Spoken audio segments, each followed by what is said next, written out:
order for you to understand more about our topic in this morning, I want you to watch this video.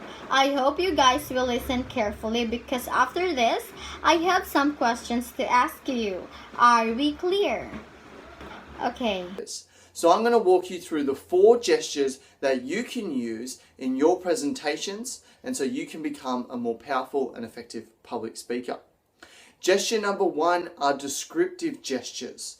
So these are gestures that we're using to describe something or a situation. We might draw comparisons between something that's really big and something that's really small. We might use it to contrast certain items or to depict the size. A great example that I'm taking from a Toastmasters video is if you're using a metaphor and saying something is like a tiny little bird and you're holding out cupped hands, extending the metaphor of the bird and also implying size being small. You can also use descriptive gestures to show shape.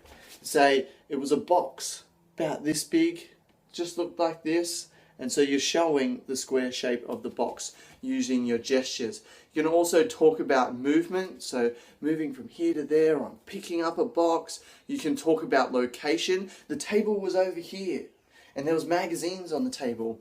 And you can even talk about numbers, like I said, 4 different gestures that we're going to use. So descriptive gestures are very helpful because when we're speaking, all we have is our words. All we have is what comes out of our mouth.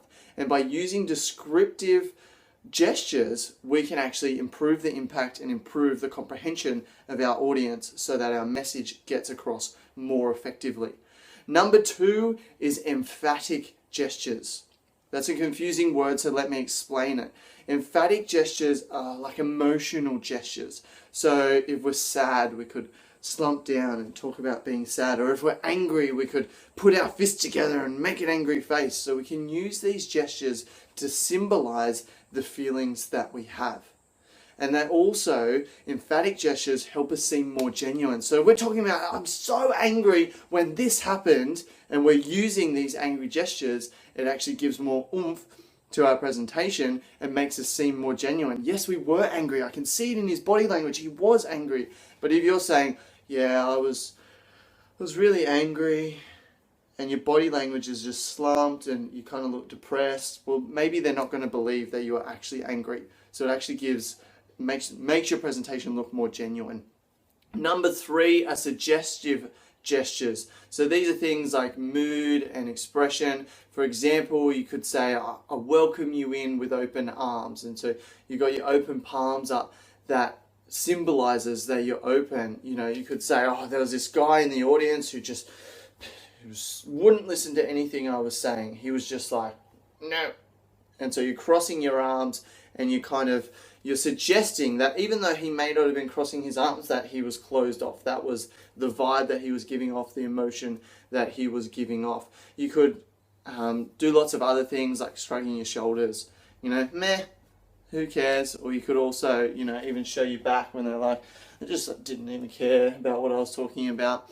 And the last one, number 4, is prompting gestures. So these are when we want to prompt the audience to do something. So we might say, Tony Robbins does this really well. We might say, raise your hand if you want to earn $1 million this year.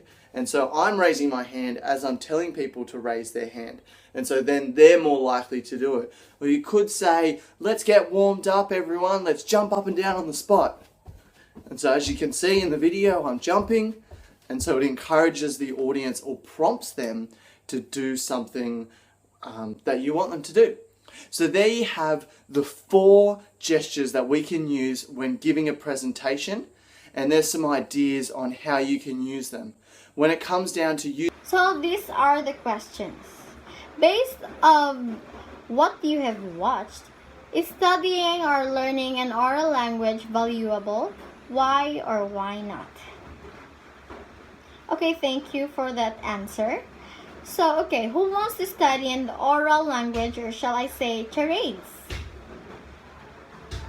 Okay, thank you, Manlangit.